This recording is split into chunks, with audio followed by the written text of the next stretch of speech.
Spiritual tax Tamil நேயர்களுக்கு வணக்கம். நான் உங்கள் வினோத் சுப்ரமணி. இன்றைய நல்லகாலம் நிகழ்ச்சியில் 2026 நடக்கக்கூடிய சனி பயிற்சி பலன்களை தான் பார்க்க போகிறோம். ஸோ இந்த சனி பயிற்சி வாக்கிய கணிதம் அடிப்படையில் நடக்கக்கூடிய சனி பயிற்சி.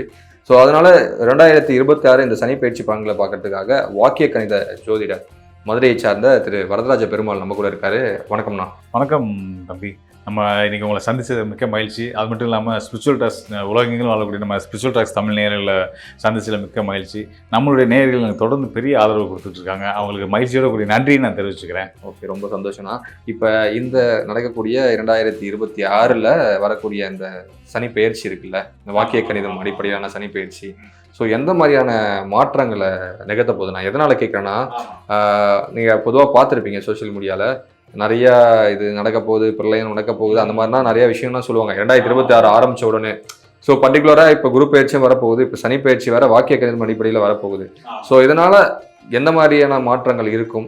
ஸோ அடுத்து தொடர்ந்து எல்லா ஒரு ராசிக்கும் சொல்லுங்கண்ணா. ஆமாம், கண்டிப்பாக. அதாவது நம்ம சனியுடைய பயிற்சி நிலை அப்படின்றது என்னன்னு பார்க்கணும். முதல் சனி இப்போ எங்கே இருக்கார் அப்படின்னு பார்த்தீங்கன்னா, கும்ப ராசியில் இருந்துகிட்டு இருக்காரு. கும்ப ராசியிலேருந்து மார்ச் 6ஆம் தேதி அவர் மீன ராசிக்கு போகிறார். அது மீன ராசி அப்படின்றது காலபுருஷ தத்துவத்தில் 12வது ராசி. அது குருபவனோட வீடு, சுபகரமான முழு சுபரான வியாழனுடைய வீடு தான் அந்த மீன ராசி, நீர் ராசி.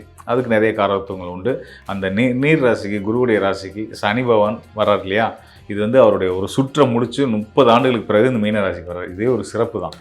ஸோ அந்த வகையில் சனி பகவான் இனி வரக்கூடிய காலங்களில் மேஷம் முதல் மீனம் வரையான 12 ராசிக்காரர்களுக்கும் எப்படியான பலன்களை கொடுக்க போகிறார் அப்படின்னு நம்ம பார்க்க போகிறோம். அது மட்டும் இல்லாமல் சனி பகவானை பார்த்து யாரும் முதல் பயப்படாதீங்க. அவர் மேலே ஒரு கெட்ட பிம்பத்தை எல்லாரும் பதிய வச்சுருக்காங்க. சனியா அசுபர் அப்படின்னு நான் வீட்டிலேயே நிறைய பேர் நம்ம வீட்டில் இருக்கவங்களே திட்டுறதுக்கு கூட சனி பகவான் பெற சொல்லி அவனை எல்லாம் திட்டுவோம் இல்லையா. ஸோ அந்த மாதிரிலாம் அது ஒரு கெட்ட அபிப்பிராயத்தை பதிவு வச்சுருக்குமே தவிர்த்து எல்லா கிரகங்களுமே நல்ல கிரகங்கள் தான். சொல்லப்போனால் அவங்க இருக்கிற இடத்த பொறுத்து தான் நல்லவங்க நல்லவங்களாக இருக்கிறதும், கெட்டவங்க நல்லவங்க மாறுறதுமா இருக்குது. ஸோ அந்த வகையில் சனியை பற்றி யாரும் பயப்படாதீங்க. சனியால் நல்ல யோக பலன்கள் இந்த பயிற்சிக்கு அப்புறம் எல்லாத்துக்குமே இருக்குது அப்படின்றத நான் சொல்லிக்கிறேன். சரிங்கண்ணா. ஓகே, தொடர்ந்து நம்ம ஒரு ராசிகளுக்குமான பலன்களை பார்க்கலாம்ண்ணா. கண்டிப்பாக.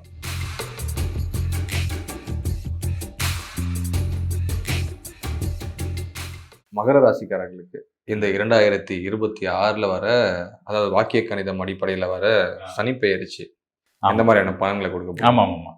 மகர ராசிக்காரர்களுக்கான காலம் இனிமேல் கபிலா அடிச்சுலாடுது நம்ம காலம் அப்படின்னு சொல்கிற மாதிரி மகர ராசிக்காரங்களோட காலம்னு சொல்லலாம். ஏன்னு கேட்டிங்கன்னா, மகர ராசியோட அதிபதி தான் நீதிமான்னு சொல்லக்கூடிய சனி பகவான். அவர் தான் பயிற்சியாக போகிறாரு.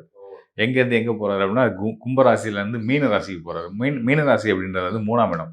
ராசிநாதன் 3ல் மறைகிறாரே, பிரச்சனை இல்லையானா பிரச்சனை கிடையாது. அவர் அங்கேருந்து தான் யோகத்தை செய்வார். அவர் 2ஆம் இடத்துல இருக்கிறத விட, ராசியில் இருக்கிறத விட 3ஆம் இடம், 6ஆம் இடம், 11ஆம் இடத்துல இருக்கும்போது சிறப்பான யோக பலன்களை செய்வார். பர்டிகுலர் மகர ராசிக்காரர்களுக்கு 10ஆம் இடத்துல இருக்கும்போது நல்ல யோக பலன்களை செய்வார். ஸோ விதிவிலக்கா. ஸோ அந்த மாதிரி மகர ராசிக்காரர்களுக்கு 3ஆம் இடத்துக்கு சனி பகவான் போகிறார் இல்லையா. 3ஆம் இடம் பார்த்திங்கன்னா முயற்சிகளை குறிக்கக்கூடிய ஸ்தானம்.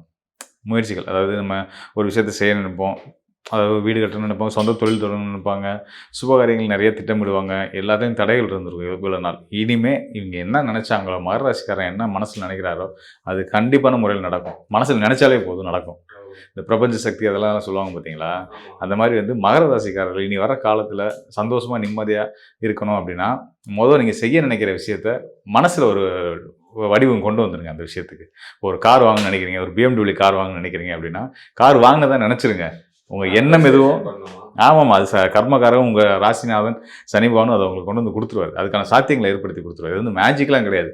எண்ணத்துக்கு ஒரு மிகப்பெரிய வலிமை இருக்குது. அதை நம்ம எடுத்து காட்ட முடியும், படமாக வரைஞ்சி காட்ட முடியாது, நம்ம கண்ணால் கரண்ட் மாதிரி பார்க்க முடியாது. எண்ணங்கள் ஒரு மாயை தான். ஆனால் அதுக்கு அபாரமான ஒரு ஆற்றல் உண்டு. அந்த ஆற்றலை சரியாக பயன்படுத்திக்கிறதுக்கு தயாராகிட்டீங்க அப்படின்னா, நீங்கள் ஆசைப்பட்டது எதுவாக இருந்தாலும் நடக்கும். ஒரு சிலர் கேட்பாங்க, அப்போ நான் அமெரிக்க அதிபராகலாமான்னு கேட்பாங்க. தாராளமாக ஆகலாம் நினைங்க. அந்த எண்ணம் சரியாக இருக்கணும், அதுக்கான திட்டமிடலும் சரியாக இருக்கணும். அதெல்லாம் இருந்தால் எதையும் சாதிக்கலாம், எந்த மனுஷனாலையும் சாதிக்கலாம். அதில் பர்டிகுலராக இந்த குறிப்பிட்ட காலத்தில் மகர ராசிக்காரர்கள் என்ன நினச்சாங்களோ அது எல்லாத்தையுமே சாதிக்கக்கூடிய ஒரு சூப்பரான ஒரு நிலையில் ராசிநாதன் சனி பகவான் போய் 3ல் அமர போகிறாரு. சனி பயிற்சிக்கு அப்புறம் வாழ்க்கை சிறப்பாக இருக்க போகுது மகர ராசிக்காரர்களுக்கு. ஓகே, இப்போ இவங்களுக்கு என்ன நினைச்சாலும் நடக்கும்னு சொல்லிட்டீங்க. பொருளாதாரம் விஷயம், தொழில் இதெல்லாம் வரும்போது எந்த மாதிரியான வளர்ச்சிகள் கொடுக்க போகுது சனி? ஆமாம், நீங்கள் கேட்டது சரியான விஷயம் தான். அந்த பொருளாதாரம் விஷயத்தில் பார்த்தீங்கன்னா, மகர ராசிக்காரர்களுக்கு ஒரு சின்ன சிக்கல் இருக்க தான் செய்யுது. அதுவுமே மாறிடும், பயப்பட வேண்டியதில்லை. என்ன காரணம்னா, 2ஆம் இடத்துல ராகு இருக்காரு. இந்த 2ஆம் இடத்து தனஸ்தானத்தில் ராகு இருக்கார் இல்லையா? அப்போ வந்து ராகு வந்து ஒரு அசுப கிரகம், ஒரு பிரிவினை கிரகம். ஆனால் ஒரு சிறப்பு விஷயம் என்னென்னா, சனியை போல வேலை செய்யக்கூடியவர் தான் ராகு. அப்போ உங்கள் ராசிநாதனே 2ஆம் இடத்துல இருக்க மாதிரி தான் அர்த்தம். நீங்களே தனஸ்தானத்தில் போய் அமர்ந்த மாதிரி தான். அதனால் ஒரு சின்ன சின்ன தடைகள் இருக்கும். நமக்கு வர வேண்டிய லாபம் கொஞ்சம் தடைப்படலாம். லாபத்தில் சில நஷ்டங்கள் வரலாம். அதனால் நீங்கள் லாபத்தை கொஞ்சம் கூடுதலாகவே திட்டமிட்டுக்கோங்க. அப்போ தான் உங்களுக்கு நல்ல சரியான லாபம் வந்து சேரும். இந்த மாதிரி திட்டமிட்டு உங்களுடைய உழைப்புக்கும் தகுதிக்கும் தகுந்த மாதிரியான ஒரு விலையை நீங்கள் வச்சுக்கோங்க. அதை எதிர்பாருங்க. அதுலேருந்து கூடுதலாக ஒரு 20% சேர்த்து கூட வச்சு எதிர்பாருங்க. அப்போ தான் உங்களுக்கு வர வேண்டிய லாபம் வந்து சரியான முறையில் வந்து சேரும். இன்னொரு சிறப்பு என்னென்னா, குரு உச்சபலம் அடைய போகிறாரு சனி பயிற்சிக்கு அப்புறம் ஒரு 1.5 மாதத்தில். ஸோ அதனால் வந்து குரு வந்து தனகாரகன் உங்கள் ராசிக்கு 3ஆம் இடத்துக்கு அதிபதி அவர் தான். அவருடைய உச்சம் பெறுறது வந்து எங்கே உச்சம் பெறுவார்னா, கடகராசியில் உச்சம் பெறுவார். மிதுன ராசியில் இப்போ இருந்துட்டு இருக்கார். கடகராசியில் உச்சம் பெற போகிறார். அந்த கடகராசிக்கு 12 ஆண்டுகளுக்கு பின்னாடி வந்து முழு பலம் பெறுவார் குரு. குரு உங்களுக்கு 3ஆம் இடத்து அதிபதி, 12ஆம் இடத்து அதிபதி. அவர் உங்கள் ராசிக்கு 7ஆம் இடத்துலேருந்து உச்ச பலம் பெற்று முழு பலத்தோட ஒரு சுபகிரகம் உங்கள் ராசிக்கு பார்வையை கொடுக்க போகிறார் அப்படின்னா, உங்களுக்கு நல்ல பேர் கிடைக்க போகுது முதல் விஷயம். அதுக்கடுத்து தான் அந்த குரு பகவான் தான் தனகாரகன் அவர் தான். அப்படின்னும்போது தனம், அது பொருளாதாரத்தை குறிக்கக்கூடியவர். உங்கள் பொருளாதாரம் சிறக்க போகுதுன்னு அர்த்தம். நீங்களே ஆச்சரியப்படுற விதமாக கூரை பிச்சுட்டு கொட்டுற அளவுக்கு ஒரு சிறப்பான ஒரு காலமாக இந்த 2026ஆம் ஆண்டு இருக்க போது. அதுக்கு சனி பகவானும் குரு பகவானும் மிக முக்கியமான காரணமாக இருக்காங்க. ஓகேண்ணா. இப்போ இதை தாண்டி இப்போ இவங்களுக்கு வந்து இந்த வழிபாடு முறை அப்படின்னு சொல்லும்போது எந்த மாதிரி தெய்வங்களை வந்து பக்கபலமாக பிடிச்சிக்கலாம்? கண்டிப்பாக. நம்ம இப்போ வந்து மகர ராசி அப்படின்னு எடுத்துக்கிட்டோம்னா, சனி குரு சேர்க்கை உள்ள ஒரு காலமாக இருக்குது. ஸோ சனி குரு சேர்க்கை ஆமாம்.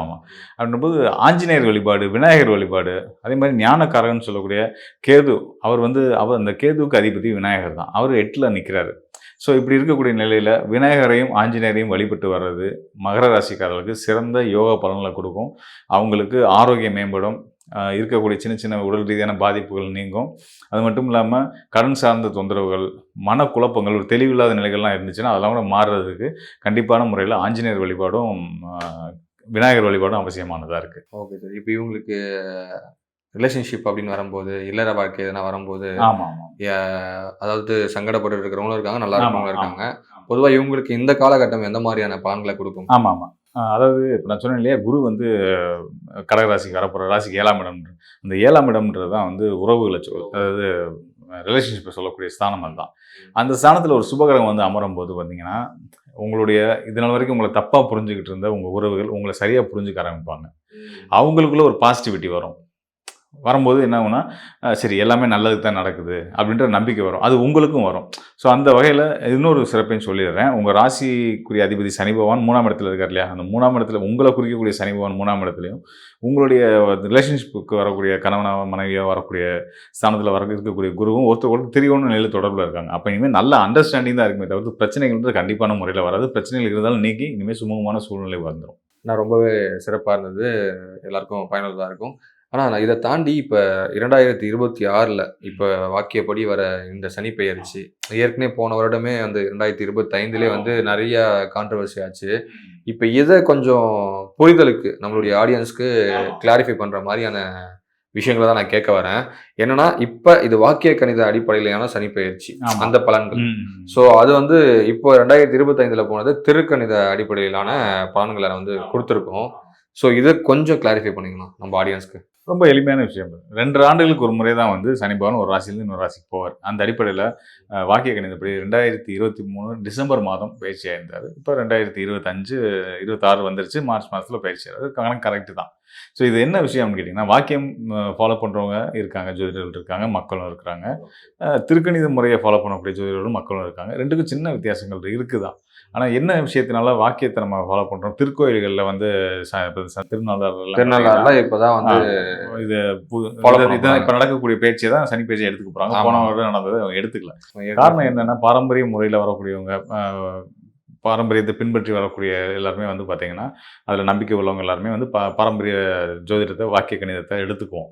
ஸோ இந்த வாக்கிய கணிதம் அப்படின்றது வந்து நமக்கு இந்த ஃபார்முலாவை கொடுத்தது சித்தநாதர்கள் கொடுத்த கணிதத்திலேயோ அவங்க கொடுத்த எந்த ஒரு விஷயத்துலையுமே மாறுதல் செய்கிறதுக்கு யாருக்கும் அதிகாரம் இங்கே கிடையாது. அவங்களுக்கு வந்து ஆதியும் தெரியும், அந்தமும் தெரியும். அவங்க எல்லாத்தையும் புரிஞ்சு தான் நமக்கு ஒரு கணக்கீட ஒரு விஷயத்தை நமக்கு கொடுத்துருக்குறாங்க. ஸோ அப்படின்னும்போது இது வந்து ஜோதிடம் வந்து வெறும் கணக்கு மட்டும் கிடையாது. கணக்கு அடிப்படை கணக்கு தான். ஆனால் கணக்கு மட்டும் ஜோதிடம் கிடையாது. இது ஞானமும் சம்மந்தப்பட்டது. அதனால் ஜோதிட ஞானம் ஒருத்தருக்கு இருக்கணும். அப்போ அந்த ஜோதிட ஞானத்தோட, அந்த தெய்வ பலத்தோட, அந்த சித்தர்கள் கொடுத்த அந்த கணித முறைப்படி அந்தன் மேலே இருக்கக்கூடிய நம்பிக்கையின் அடிப்படையில் தண்டை தேடி வரக்கூடிய மக்களுக்கு பலன்கள் வந்து ஜோதிடரை நம்ம கொடுக்குறோம். ஸோ அந்த அடிப்படையில் சனிப்பயிற்சியை நாங்கள் ஜோதிடர் வாக்கிய கணித ஜோதிடர்களாக நாங்கள் வந்து இப்போ வரக்கூடிய பயிற்சியை தான் சனிப்பயிற்சியாக எடுத்துக்கிட்டு மக்களுக்கு நாங்கள் அதுக்கான பலன்களை சொல்லிகிட்ருக்கோம். இதே மாதிரி திருக்கணிதத்து மேலே நம்பிக்கை உங்களோட நம்பிக்கையை நம்ம தப்பு சொல்லக்கூடாது. அவங்களோட நம்பிக்கையில் அவங்களுக்குன்னு ஒரு தெய்வ பலம், அவங்களுக்குன்னு ஒரு வாக்கு பலம், அவங்களுக்குன்னு ஒரு நம்பிக்கைலாம் இருக்கு இல்லையா? அதன் அடிப்படையில் அவங்களும் மக்களுக்கு நல்லது சொல்லணும்னு நினச்சி அவங்க ஒரு நம்பிக்கையில் அவங்களோட கணக்கீட்டில் அவங்க ஒரு பலன்கள் சொல்கிறாங்க. அது அவங்களோட எதை மக்கள் எடுத்துக்கணும் அப்படின்னு கேட்டிங்க அப்படின்னா, ரெண்டையுமே தாராளமாக எடுத்துக்கிட்டு நீங்கள் மக்களாக நீங்கள் பண்ண வேண்டியது திருக்கணிதம் வாக்கியமான்ற சண்டைக்குள்ளே நீங்கள் வர வேணாம். இது ஜோதிடரோட பிரச்சனை. நாங்கள் அதை பார்த்துக்குறோம். நீங்கள் வந்து உங்களுக்கு நல்ல பலன், சரியான பலன் யார்கிட்ட கிடைச்சாலும் நீங்கள் தாராளமாக எடுத்துக்கலாம் அப்படின்றது தான் நாங்கள் சொல்ல வர விஷயம். இதெல்லாம் தாண்டி ஜோதிடம், இந்த கணிதங்கள், இந்த கணக்கீடுகள் இதெல்லாம் தாண்டி உங்களோட தெய்வ பக்தி உங்களை எப்பயுமே காப்பாற்றும் அப்படின்றத நான் உங்களுக்கு உறுதியாக சொல்லிக்கிறேன். ஓகே. ஆனால் இப்போ என்னன்னா, இப்போ நீங்கள் சொல்லிட்டீங்க திருக்கணிதம்னா திருக்கணிதத்தை நீங்கள் ஃபாலோ பண்ணிக்கோங்க, ஆமாம், நீங்கள் வாக்கியம் பார்க்குறீங்கன்னா ஃபாலோ பண்ணிக்கோங்க, எல்லாம் ஒன்று தான் அப்படின்ற மாதிரி சொல்கிறீங்க. இருந்தாலும் பலன்கள் வந்து முரணா இருக்குல்லண்ணா. இப்போ வந்து திருக்கணிதம் அடிப்படையில் ஏற்கனவே சொல்லிட்டாங்க, அப்போ ஒரு பலன்கள் சொல்லியிருப்பாங்க. இப்போ வாக்கியம் கணித அடிப்படையில் இப்போ பலன்கள் நீங்கள் சொல்கிறீங்க, இப்போ ஒரு பலன்கள் இருக்கும். ஸோ இந்த பலன்களில் முரண் இருக்கிறதுனால அவங்க கன்ஃபியூஸ் ஆகிறாங்களே, காமனாக ராசி பலன் பார்க்குற ஆடியன்ஸ். ஸோ அவங்களுக்கு கரெக்டாக ஒரு விழிப்பு கொடுங்கண்ணா. அதுதான் இது வந்து ஜோதிடர்களோட நம்பிக்கை அடிப்படையில் சொல்கிறது தான். ஜோதிடர்களாக, வாக்கிய கணித ஜோதிடர்களாக நாங்கள் வந்து சித்தர்கள் கொடுத்த அவங்க மேலே இருக்கிற நம்பிக்கையில் வரக்கூடிய 2026 மார்ச் மாத சனிப்பயிற்சியாக காலமாக எடுத்துக்கிறோம். திருக்கணிதம் அது அதன் மேலே நம்பிக்கை இருக்கவங்க போன வருடமே அதை எடுத்துக்கிட்டாங்க. ஸோ இந்த ஜோதிடர்களோட நம்பிக்கை அவங்களோட இறை நம்பிக்கை சம்மந்தப்பட்டது, அவங்களுடைய பக்தியை சம்மந்தப்பட்டது, பாரம்பரியத்தின் மேலே அவங்களுக்கு நம்பிக்கை சம்மந்தப்பட்டது. ஸோ அந்த வகையில் இங்கே வந்து எந்த விஷயம் வேலை செய்யும்னு கேட்டிங்கன்னா, ஜோதிடத்தை அதான் திரும்ப நான் உங்களுக்கு அழுத்தமாக சொல்கிறேன், ஜோதிடரோட ஞானம் தான் இங்கே வேலை செய்யும். கணக்கீடுகள் இதனால தான் நான் மக்களுக்கு சொல்றேன், மக்கள் இந்த குழப்பத்துக்குள்ள வர வேணாம். அதனால சுயஜாதகம் முடிவு தான் வந்து இறுதியானதுன்றீங்க. ஆமா, கண்டிப்பா கரெக்டாக நீங்க சொன்ன விஷயம் அதுதான். சுயஜாதகத்தோட வரும்போது இப்போ நம்ம பலன் சொல்லுவோம் இல்லையா, பலன் சொல்லும்போது வந்து அவங்களுக்கு வந்து நம்ம சொல்றது சரியா இருக்கும் பட்சத்தில் தாராளமாக எடுத்துக்கலாம். திருக்கணிதப்படி ஒருத்தர் கணிச்சு ஒருத்தவங்க பலன் சொல்றாங்கன்னா அதையும் எடுத்துக்கலாம், சரியா இருந்தால் எடுத்துக்கலாம். மாறுதல் வருது, உங்களுக்கு ஒரு குழப்பம் வருது அப்படின்னா நீங்க ரீசெக் பண்ணி பார்த்துக்கலாம். ஃபைனலாக வந்து இப்போ புரிஞ்சிடுச்சுண்ணா. இப்போ இது வந்து எல்லாமே ஒரு பொதுவான பலன்கள் தான். இது வந்து ஒரு இத்தனை % தான் இதனுடைய பலன்கள் இருக்கும். ஆனால் சுயஜாதகத்தோட வந்தாங்கன்னா ரொம்பவே சிறப்பாக கண்டிப்பாக நீங்கள் சொல்கிறோம். ஆமாம். ஓகே, ரொம்ப நன்றி. நன்றி.